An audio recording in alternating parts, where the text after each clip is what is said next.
Hello there.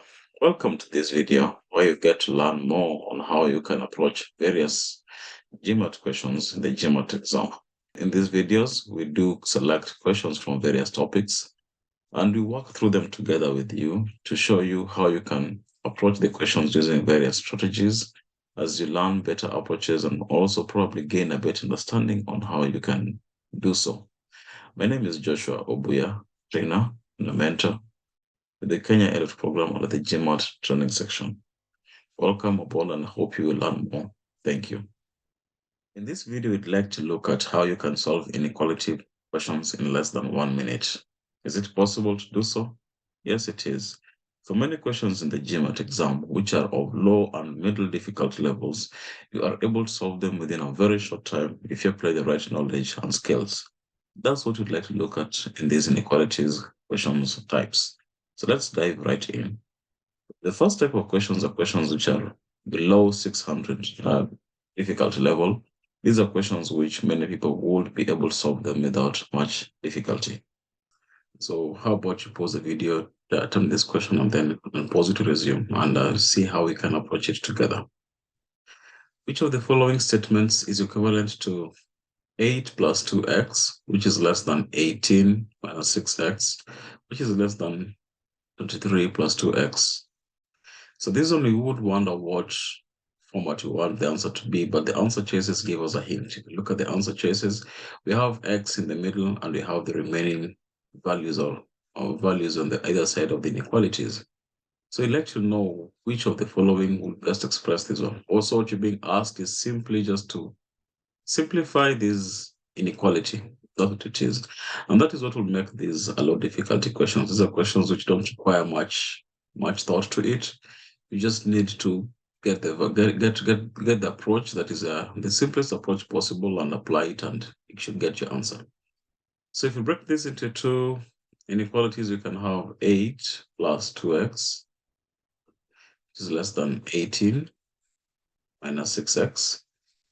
And also we have, on the other hand, also you can have 18 minus 6x. It's less than 23 plus 2x. So let's solve this first one. Is 8 plus 2x. So to have this one, let's get x to the middle of to the right-hand side of the inequality. For this particular one, so we'll have 8 minus 18 is less than negative 6x minus 2x rather. This comes to negative 10, it's less than negative 8x. So for this one, to get the value of x, you need to divide by negative 8. And one rule in inequality is that if you divide by a negative number all through, the inequality sign changes to the opposite direction. So if you divide all through by negative 8, what you'll have is x, this inequality sign will change, so you'll have x on this side, then you'll have this will go here 4 times, so you'll go here 5 times. So you'll have 5 out of 4. So you have 5 out of 4 is greater than x. So x is less than 5 out of 4. On the other end, if you simplify this, we'll also take x. Let's have x on the left-hand side of the inequality and have the integers on the right-hand side. So we'll have negative 6x minus 2x is less than 23 minus 18. So what does this simplify to? We'll have negative 8x is less than 5. If you divide all through by negative 8, what you'll end up having is x, and then inequality sign changes to greater than, then we'll have negative 5 out of 8. So what we have now, we have x is less than 5 out of 4. The x is greater than negative 5 out of 8. If we combine those two, we can have x is greater than negative 5 out of 8, but it is less than 5 out of 4. Which of the answer choices amounts to this? If you look at this, negative 5 out of 8 and 5 out of 4, that is answer choice C. Yes. And be careful, if you do not change the inequality sign when you're dividing through by 8, you could still get an answer in the choices. So they can be very tricky. So knowing your rules and the concepts can really help you solve this quickly. So such a question, since it's pretty much straightforward, you can easily solve it without having to break these inequalities into two parts, but by just moving the integers to both sides of the inequality and actually simplifying it in one equation and have your answer. So yeah, that is one question that we've looked at. Let's go to the next one. This next one is still also a sub 600 level question. And it's asking which of the following gives the complete range of values for which x factorial divided by y factorial is an integer. So this question, it's actually looks like an inequality one, yes, but in actual sense, it is a number properties question. It's asking about division and divisors and factors and integers, and that's what it's asking. So if you have your concepts right on those number properties and you have them on your fingertips, you should be able to solve this question. So from the knowledge of number properties we have is that for any number to be an integer, the numerator has to be bigger than the denominator. So regardless of whether it's factorial or not, we can just have this as x over y and try and find out what will actually lead to an integer if x over y is x divided by y. What we know is that in this case, for you to have an integer, y has to be less than x. Y has to be less than x. That is one. That is actually one condition that we know. Because it has, let's say, if we take 6 divided by 1, we'll get 6. 6 divided by 2, we'll get 3. 6 divided by 3, we'll get 2. 6 divided by 4 will be a fraction, not an integer. But the maximum we can get is 6 divided by 6, which will get 1. So this also shows that the maximum value that y can have for it to be an integer is also has to be, it can only be equal to x. If you go 6 divided by 7, now it be a fraction. 6 divided by 12 be a fraction. So it won't be an integer. It ceases being an integer the moment the denominator becomes bigger than the numerator. So that's it.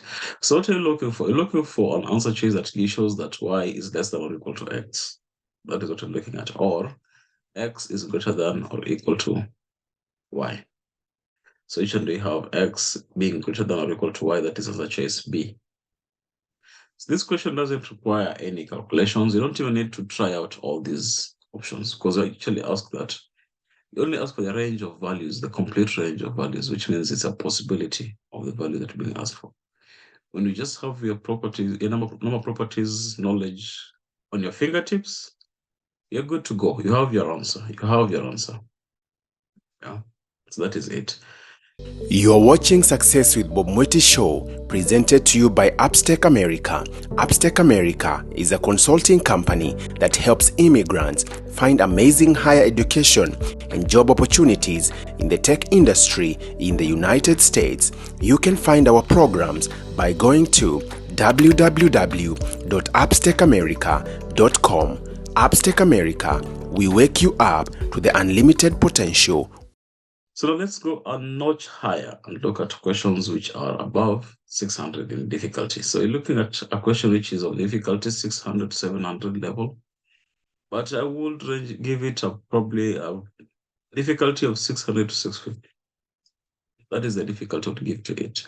And these are questions which they require a bit of logic, and you may find that they have a bit of, they combine multiple topics into one, and require some reasoning to be able to get the answer. So why don't you pause this video, attempt this, and come back again and we do it together. So if 0 is less than a, which is less than 1 over b, which is less than 1, then which of the following must be true? If you ask for must be true question, this is a condition that has to be met by the conditions put in place. And before diving into the choices, just by being able to break down the statement, the question stem be given, you can be able to get your answer without having to go through the answer choices and try them out, because they could confuse you. But if you can demystify as much information as possible from the question stem, it's a better approach and a faster approach. So from what we're seeing here is that we're seeing that A, all these values are greater than 0, but they're less than 1. So why do we have 1 over B in this place? one hint we have is 1 over b, which shows that it is a fraction, and b cannot be a fraction. That is one thing we need to know, because if it is a fraction, then this value of 1 over b will become greater than 1. If it's a fraction or decimal, let's say even 1 over 0.2, that will give you 5, which is beyond the boundaries. So it has to be an integer. If it is 2, 1 over 2 will give you actually less than 1. It will be 0.5, 0.5, which is less than 1. So that is that is one hint being given by this statement here. So b in itself is an integer, and we have a, and a itself now has to be a fraction or a decimal.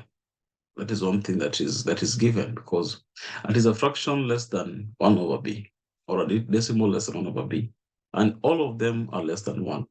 So the question comes then, if you're being asked about what must be true, you're just being asked about the number properties of fractions and integers, if at all they are now put together in an inequality sign. So now you can look at the choices and see what answers have you been given. You have a, b, and b squared. So you have a, b, and a squared and b squared. So in what order do they appear? So you do have also a, b squared, a squared, and a squared, a, b, okay, in all of them. So only as a case a does not have a squared, for if you can say so. So only answer choice a does not have a squared, but the rest do have a squared and b squared. So what's the relationship between actually an integer and a fraction? If you square them and in a range, what will that relationship be in terms of magnitude? That's what we're being asked. So if a is a fraction, if you square a, it will be less than a. For instance, a half squared will be a quarter. A half is greater than a quarter, or 0.5 will be 0.25, which is less than 0.5. So that's that's one thing that you're getting from here. At the same time, also, if b is an integer and you square it, it will be greater than b itself, because an integer squared will be greater than or equal to the integer itself. And this only applies for 1. Let's say if it is 1. If 1 is the integer, then 1 squared will be equal to 1, which will be equal to b. That is the only condition. But in this case, if b was 1, then this inequality will not be 1. So b has to be greater than 1 in our situation.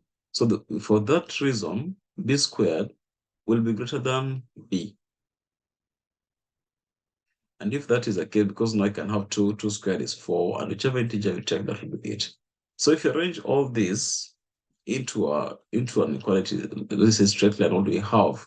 We'll have b squared is greater than b, which is greater than a, which is a fraction, greater than a squared, which is now smaller as a square of the fraction. So this is what we do have if you arrange them all together. Or alternatively, also you can have a squared is less than a, which is less than b, less than b squared. So you look for answers that have these two expressions, and that will be the correct answer. So they have any beginning with a, they have the first one, a greater than b. That's not true. So this is out. So look for those which start with b squared, because that is what we'll have. So b, just such as b is out.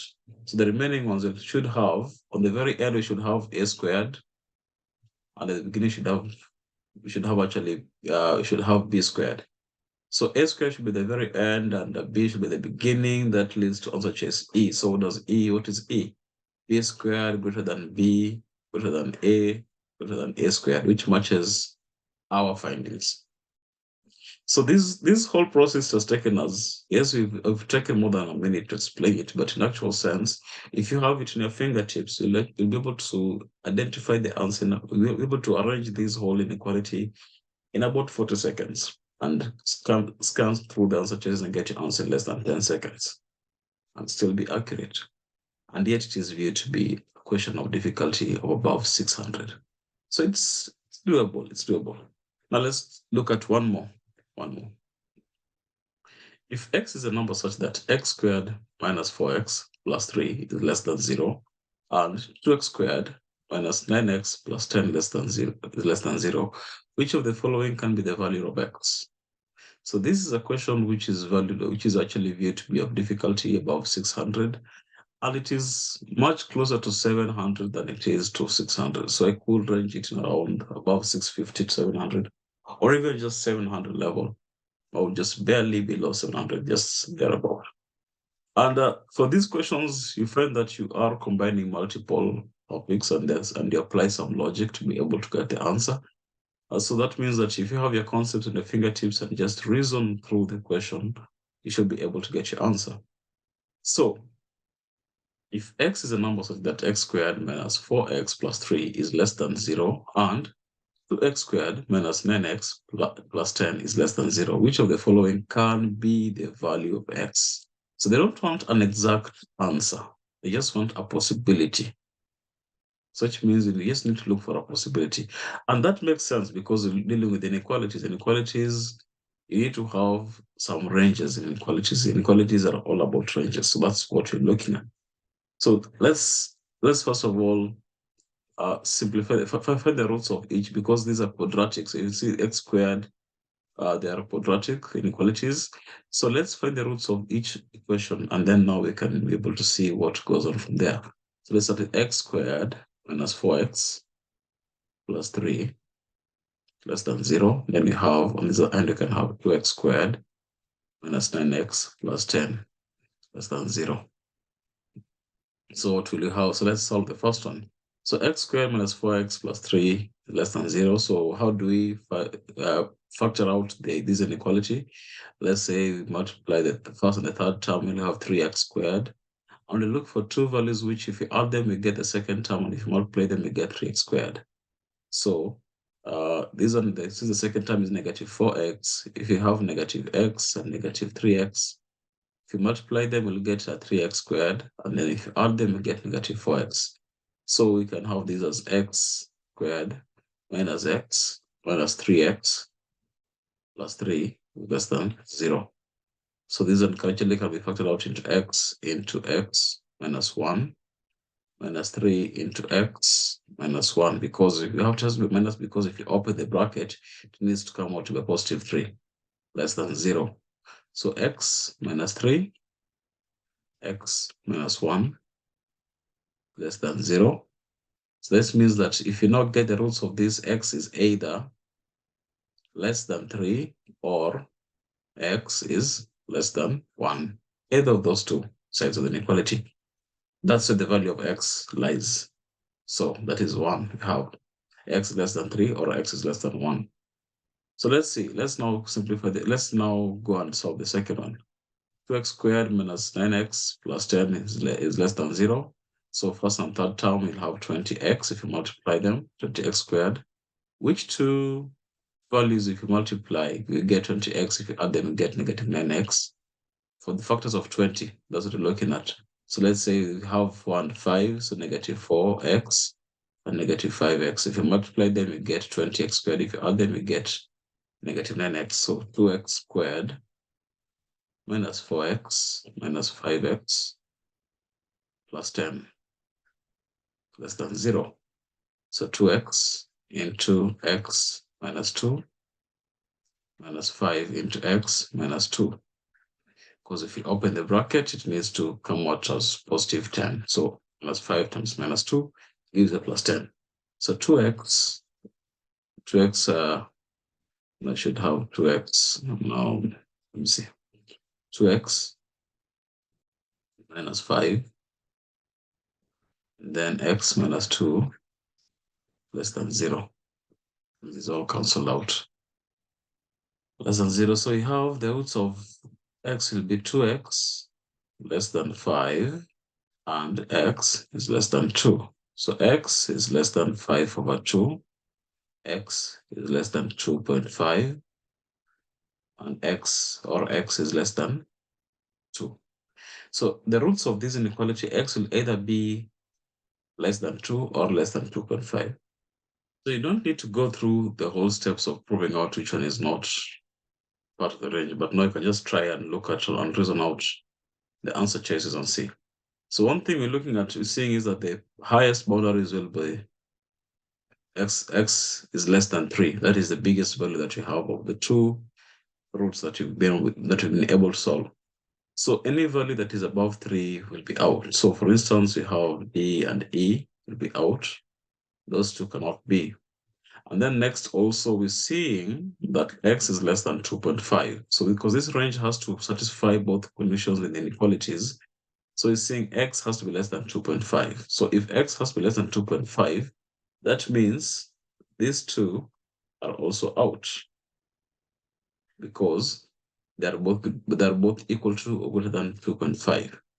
But the next value that you're looking at should be a value which satisfies both inequalities, x less than 2.5 or x less than 3, and it's still a positive. So you see 2.3 as the only answer that can be a value of x because it satisfies the boundaries of the inequalities in these two conditions. And that is the answer. Yeah. And that is how you approach these questions. If you have the concepts in your fingertips, getting the roots of these will not take so much time. And then also once you've done that and found these ones, just logically reason out the answers and you get your answers 2.3. The other option, of course, can be trying out plugging the values, but you can imagine how much time it will take you to square these decimals. Yeah, so that's it for today, and thank you for stopping by. And welcome again next time, and see you next time when we solve other GMAT questions. Thank you. Bye.